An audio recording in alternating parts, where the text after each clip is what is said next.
विश्व 24 न्यूज हर्पल आपके साथ। नमस्कार, विश्व 24 न्यूजमध्ये आपल्या सर्वांचं स्वागत। मी अतुल सोनकांबळे। किरणळी टाटा सोलर पॉवर कंपनीवर कारवाई न करणारे अधिकारी झोपेत आहेत की नशेत? महाराष्ट्र झाडे तोडणे अधिनियम 1964 अंतर्गत कलम 3 तरतुदीचा भंग करून झाडे तोडल्यास सुरक्षा अधिकारी चौकशी करून गुन्हा दाखल करू शकतात।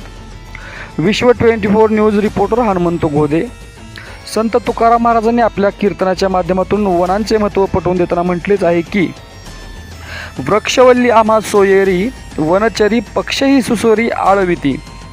प्रत्येक व्यक्तीला 550 लिटर ऑक्सिजनची आवश्यकता असते। हे या टाटा सोलर पॉवर कंपनीला माहीत नसेल काय? पण किरणळी परिसरात तर झाडे कत्तल केली जात आहेत। निसर्गाच्या पुढे प्रगतशील माणूस खुदाच असतो। अक्कलकोट तालुक्यातील किरणळी येथील टाटा सोलर पॉवर कंपनीकडून 800 एकरवर सोलर पॉवर कंपनी असून 2 वर्षापासून काम चालू आहे। सध्या किरणळी येथील 100 एकर जमिनी खरेदी किंवा भाडेतत्त्वावर घेऊन सोलर पॉवर उभारणी चालू असून 100 एकरवरील हजारो झाडे कत्तल केली आहेत। वृक्ष लावा दारोदारी पसरेल समृद्धी घरोघरी, एकत्र येऊन नवा विचार पेरू, अधिकाधिक झाडे लावून प्रगती सजवू, धरतीला सजवू। झाडांची आणि पावसाची अनोखी मैत्री, ती तुटल्यास नाही जीवनाची खात्री। हे घोषवाक्य फक्त नावापुरतेच काय? टाटा सोलर पॉवर कंपनी मानवाच्या जीवनाशी का खेळत आहे? अनेक झाडे ही 100 वर्षापूर्वीची आहेत। चंदन, आंबा, चिंच, लिंब अशी अनेक प्रकारची झाडे कुठलीही परवानगी न घेता कत्तल केलेली आहेत। प्रत्येकाचं दार झाडाने सजेल अंगण, मग कसे बिघडेल पर्यावरणाचे संतुलन? एकीकडे झाडे वाढली पाहिजे असे शासन ओरडून सांगत आहे, पण किरणळीत झाडे कत्तल केली जात आहेत। याकडे वन विभाग अथवा महसूल विभाग लक्ष द्यायला तयार नाही। वृक्षवल्ली आम्हा सोयरे वनचरे पक्षीही स्वस्वरे आळविती। निसर्गाला पृथ्वीवरील स्वर्ग म्हटलं जाते।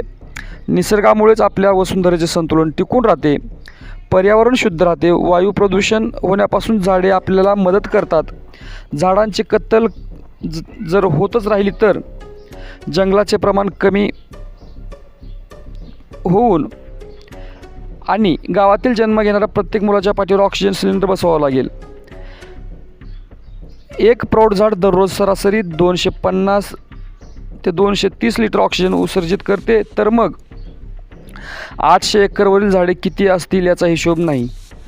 आता फक्त 100 एकर झाडे काढताना दिसत आहेत। झाडाची कत्तल केलेली असली तरी आजपर्यंत कुठलीही कारवाई झालेली नाही। आर्थिक हितसंबंधामुळे 2 वर्षे कारवाई केलेली दिसत नाही। एक प्रौढ झाड दररोज सरासरी 230 लिटर ऑक्सिजन उत्सर्जित करते। असे असतानाही झाडे न तोडणाऱ्या टाटा पॉवर सोलर कंपनीवर गुन्हा दाखल का होत नाही? हजारो झाडांची कत्तल केलेली टाटा सोलर पॉवरवरती गुन्हे दाखल करण्यात यावे अशी मागणी ग्रामस्थ व नागरिकांकडून होत आहे। आपण जर या चॅनलवरती नवीन असाल तर कृपया या चॅनलला लाईक करा, शेअर करा, कमेंट्स करा आणि सबस्क्राईब करून पाहत राहा विश्व 24 न्यूज हर पल आपके साथ।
राज्यातील महत्त्वाच्या आणि आपल्या भागातील ताज्या बातम्या पाहण्यासाठी आजच आमच्या विश्व 24 न्यूज चॅनलला यूट्यूबवर सबस्क्राईब करा आणि बेल आयकॉन प्रेस करा.